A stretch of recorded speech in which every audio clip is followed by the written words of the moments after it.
It wasn't absurd to think Ollie Bearman would race for Ferrari in F1 one day, but now he's done so several years ahead of schedule, which gives Ferrari an interesting headache. Few F1 debutants, if any, have been thrown into the deep end the way 18-year-old Bearman was for his shock stand-in appearance in Saudi Arabia. And as highly rated as Bearman is, his performance still exceeded all expectations after being called up just a few hours before final practice when Carlos Sainz went to hospital with appendicitis.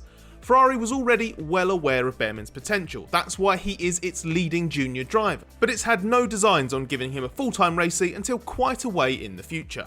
Ferrari was going to keep Sainz alongside Charles Leclerc for the next couple of seasons, then pulled off the blockbuster multi-year signing of Lewis Hamilton for 2025 instead. Whichever path Ferrari had taken, Bearman wasn't in the short-term picture. What Ferrari wanted was for Bearman to win Formula 2 this year, be placed in another F1 team to serve his apprenticeship for at least a couple of seasons, then get a call up to partner Leclerc once he had proven himself. But after Bearman performed damn close to an acceptable level for an established Ferrari driver in a superb debut in Jeddah, maybe that original plan's no longer appropriate. With that in mind, we'll get into what's next for Bearman later in the video. First, we need to understand what made this performance good enough to give Ferrari something to think about.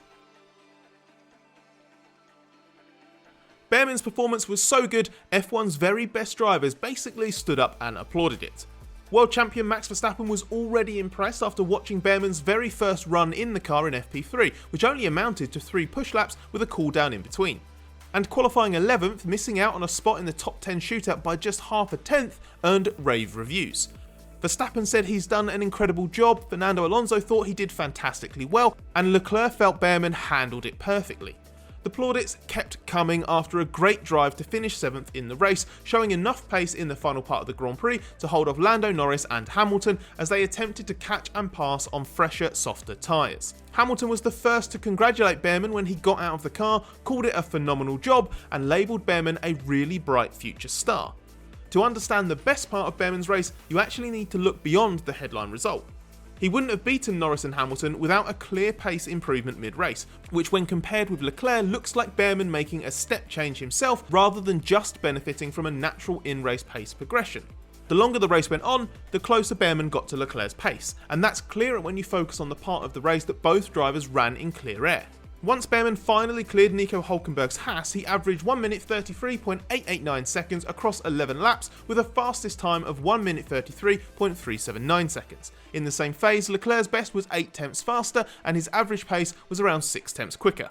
But then Bearman punched in a much faster lap than he had managed previously, and with the exception on a small mistake on the next lap, his pace was much better and much closer to Leclerc's until the finish. Over the rest of the Grand Prix, his average lap time plummeted to 1 minute 32.766 seconds, an improvement of over a second and just over 2 tenths a lap slower than Leclerc's average in the same period, even with Leclerc's anomalously slow late lap discounted. They were facing different race circumstances which probably played a part. Bearman was pushing hard with Norris and Hamilton in pursuit, while Leclerc was able to manage to the end more comfortably in third.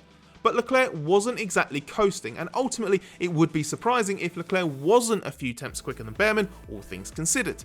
The main thing for Bearman is that he improved through the race at a very favourable rate compared to Leclerc. As the pace got quicker, so did Bearman. It's not like he was inherently struggling to replicate what the car was capable of. And irrespective of the Leclerc reference, without that step in performance, Bearman wouldn't have finished 7th. It helped stem the time lost to Norris and Hamilton while they were at their quickest, and meant he even managed to be quicker than them again right at the end of the Grand Prix. Yes, the Ferrari was the quicker car, but Bearman was effective with it, got better and better as the race progressed, and proactively influenced his race result. Bearman could have scored an even better result, which might sound unfairly critical, but it actually reflects how good he was, so stay with us. Bearman was slightly disappointed he didn't hook it up in a disrupted qualifying session, as he definitely had the pace to be in Q3. His final run in Q1 was compromised by Fernando Alonso jumping ahead of him at the last corner, which Ferrari could perhaps have done a better job of assisting with. Then his first flying lap in Q2 was interrupted by a red flag for Hülkenberg's stopped Haas. The laps he did do had a recurring theme of Bearman just struggling on the entry to the track's 2 most blind and awkward corners and running slightly deep. That left him needing a second lap on his final set of softs to try to make Q3, and with the best already taken out of the tyres, a good improvement wasn't quite enough. Lapping just half a second shy of Leclerc and finishing 6 tenths from pace setter Verstappen in that segment was obviously still a very good result. But had he started in the top 10, it's perfectly conceivable that Bearman could have raced and beaten the likes of George Russell and Alonso, who didn't look any faster than him in the second half of the Grand Prix. So you're looking at a debut that could absolutely have ended with a top 5 finish. And again, that isn't meant to diminish what he actually achieved, it's highlighting that the result actually slightly undersells how competitive Bearman really was. In terms of the race itself, Bearman couldn't have done much more from his starting position.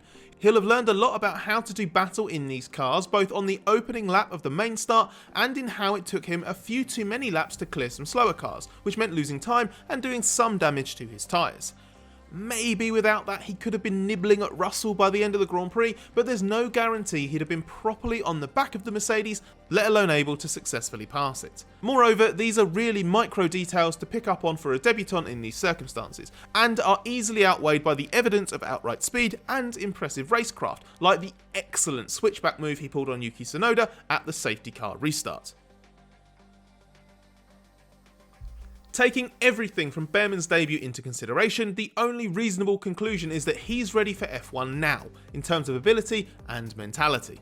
He's only 18, but like with all highly rated drivers in proper junior programs, he's already well prepared, especially as he was given the responsibility of being a reserve driver for Ferrari and Haas.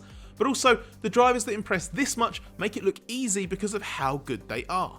Bearman's raw ability and remaining potential is obvious, but from a mental point of view, his capacity to deal with things is extremely high. He has a fantastic approach in that he's wonderfully attacking and confident, but also shows very good judgment in not trying to do too much too soon. He showed that last year in his Haas FP1 outings, and that's what gave us confidence he was well equipped to deal with the circumstances faced in Jeddah. Haas team boss Ayo Komatsu, who was wowed by Bearman's 2023 appearances for his team, called his debut amazing and described him as something special. He's fast, he understands what's required of him, absorbs information to improve rapidly, and handles himself very well. And he has a sharp eye for small details, which is a trait of the truly great drivers. One example this weekend was when FP3 finished and he asked for a slightly higher engine mode than normal on what would have been the cooldown lap, to get just half a lap or so extra pushing on soft tyres before qualifying. First and foremost, Ferrari will be delighted with what it saw from Bearman up close in his F1 debut, rather than immediately worry what it needs to do now with such an asset. That said, Ferrari does only have limited options for him, because this wasn't the original plan. What Ferrari had broadly outlined to Bearman was focus on F2, win that championship, pay your dues at a small F1 team, and see where you end up in a few years. For starters, there's an irony around the fact that Bearman had to withdraw from his F2 commitments in Jeddah, where he had scored pole position, to make his F1 debut. It means he's now last in a championship he started the year probably needing to win to guarantee he'd get to make his F1 debut. Obviously, the weekend turned into a much bigger step towards an eventual full-time F1 seat than breathing life into his F2 title challenge would have been. Having seen the job Bearman did firsthand, Leclerc claimed it's now just a matter of time before he's in F1 permanently. That is surely not in question, and the answer of when is no later than 2025, but the details beyond that are tricky. Plan A for Bearman looked like, and probably still is, a Haas race seat next season and also 2026. But it's in Ferrari's interest to not just get this guy a race seat, but also the best one possible, and plot a course to the works team sooner rather than later. Leclerc and Hamilton are locked in for the next couple of years at least, and this shouldn't be taken as a suggestion that Ferrari's wrong to block Bearman's path to its team by bringing in Hamilton. As it stands, the Ferrari lineup for the next 2 years is immense. What Ferrari must do is re-evaluate what's best for Bearman's development and will retain him as a long-term option for the team. A couple of years at Haas fighting competitively in the midfield is probably okay, but a couple of years of 2023 level Haas is a waste. And what if the Hamilton-Leclerc lineup is excelling by 2026 and Ferrari wants to keep it going? As Mercedes found by sending Russell on loan to Williams for 3 years, that kind of move can quickly run out of value, although there's always something to be learned. Perhaps the more appropriate comparison to draw is Oscar Piastri's Alpine saga. McLaren stealing Piastri from under Alpine's nose is a warning of how a highly rated, hungry young driver with aggressive management can get impatient if they feel they are just going to be parked somewhere without a proper path to something bigger. That doesn't have to be what Ferrari sending Bearman on loan somewhere has to turn into. He should have a much clearer path to Ferrari and stronger faith from his parent team than Piastri had from Alpine. So maybe the timeline is still fine and a 2-year Haas apprenticeship still works, and the main thing is Bearman will need to know there is a Ferrari seat at the end of it and that he won't just be spent waiting for a tomorrow that never comes. That's especially important for Ferrari to keep in mind, given he's just signalled his ability to so many more potential suitors. In the short term, we shouldn't rule out Bearman racing in F1 again in 2024. If either Ferrari or Haas faces some driver unavailability, another call-up will be on the cards. But anything more than that will need something drastic to happen, like Haas deciding to ditch Kevin Magnussen mid-season, which as of right now looks unlikely, no matter how big a fan Komatsu is of Bearman. Whatever happens, Bearman should be comforted by knowing a full-time F1 graduation must now be a matter of when, not if. And should Ferrari fail to react appropriately to such a statement debut, Bearman will not be short of interested alternatives.